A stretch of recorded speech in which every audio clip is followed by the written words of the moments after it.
So this is the Q&A session for percentages. Be waiting for the question.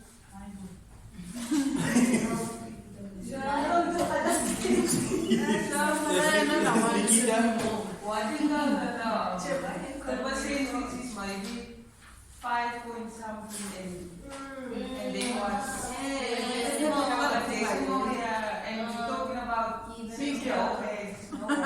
So 5, let's say they asked us 5 point something or the answer is 5 point something. No, they're all 5 point something. Let's do 5.3%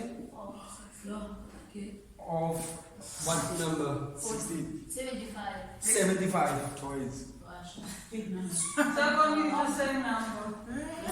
60. Should we use 60 as well? 75. So use an odd number. Use an odd number. 75. So 75 is an odd number. Yes. So we're going to use 75, Nikita. Again, what is the first step? So you're going to say 5.3 divided by 100. That's the first step. And you're going to times it by 75, and that's going to give you your answer there. So that is going to be 200, 150, 150, 300. You Plus. can count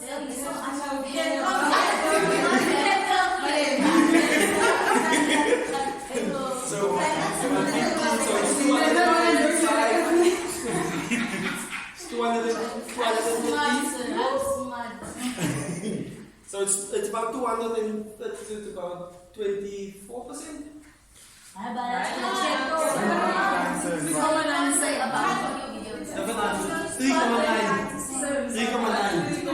Yes, sorry, the hundreds are out. So it's about 3.9. So basically I'm saying 575s.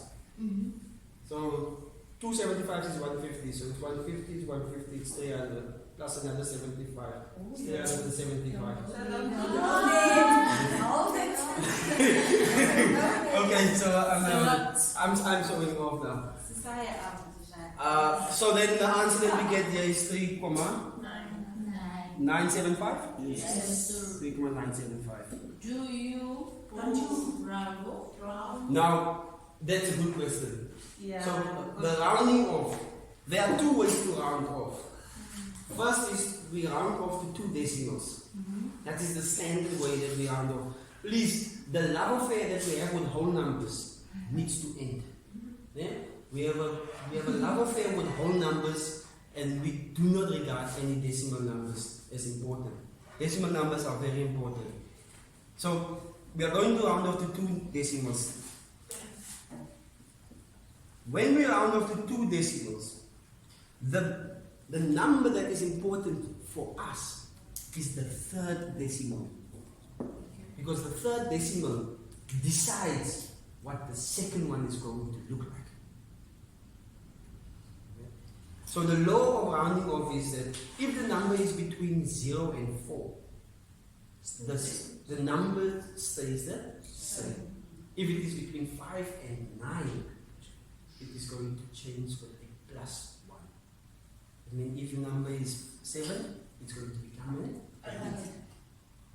And in our case, we are going to see that it's going to be 3,988.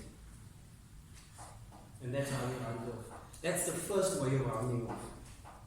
The second way of rounding off is rounding off within context. So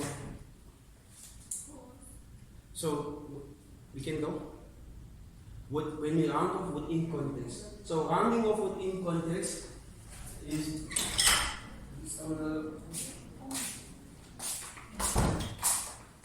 so rounding off within context means we are going to look at the scenario that we are working with, and we are going to round off according to that scenario.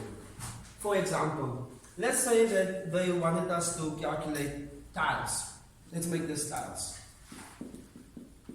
And they wanted to know we have to buy 5.3% extra tiles in case for breakage. In case any of the tiles are going to break, so we need extra tiles. 5.3% of 75 tiles is going to be 3,975 tiles. But when we go to the shop, we won't be able to get 0.975 tiles. So instead, we have to buy a full extra tile. That is when we are rounding off within the context.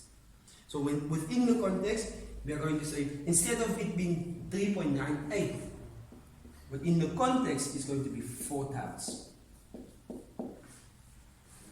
Yeah. We can make this boxes of tiles as well, because you buy boxes in the shop. That's much better. Yeah? So we can say this boxes of tiles. So you will not be able to get 3.975 boxes when you go to the shop and you have to buy it there. So instead, you have to buy a full extra box. So that is rounding off within context. Another one, especially with money. With money, if you, let's say the change that you have to get is 3 rands and 975 cents. Now, in South African currency, we do not have 3 cents anymore. Yeah, that is, yeah. So we don't have 3 cents anymore. Our smallest currency in South Africa is the 10 cent. So therefore, your change will, if you get change, they will give you a 4 rand. But if you were to pay this amount, then you would pay 3 rand 90 cents. So 90 cents. So the shop would say, and this is only when we do electronic payments, cash payments. With electronic payments, you're going to pay the full amount. So if you swipe, you're going to pay the full amount.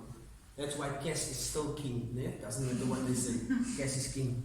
But if you buy cash, you save a 0.75 cents. It doesn't seem like a lot, but in 40 years,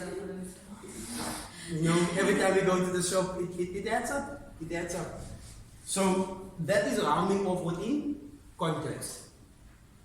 So those are the 2 ways. First is the standard rounding off, the one that we've been taught since primary school. And because we are live, we won't say anything about the primary school. Love you, primary school. And then the other one is when we round off within context. Does it make sense to us? Yes, sir. Okay, so remember that rounding off within context, you have to look at the situation at hand. What is the question? Just rounding off, you just follow the normal rule of rounding off. And that's how you round it off. Any other question at this point? Okay. Ask, when they ask us for the percentage, we are fine with this one.